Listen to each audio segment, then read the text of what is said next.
पालखी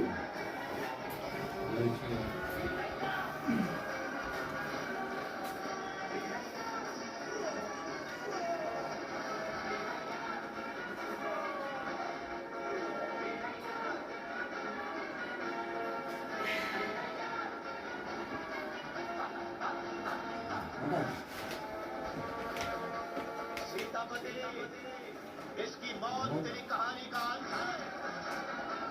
झालं किती पळाला सुद्धा बरं संपलं मग थोडं जाणवते रे भैया लगेचच राहत नसते आपल्याला दुखणं झालेलं असते ना म्हणजे दुखणं लक्षात राहते थोडं जरा तसं दुखायला आपलं लक्ष परत हां हां विसराळी पडले की ओके होते आता तुला फक्त उद्या परवा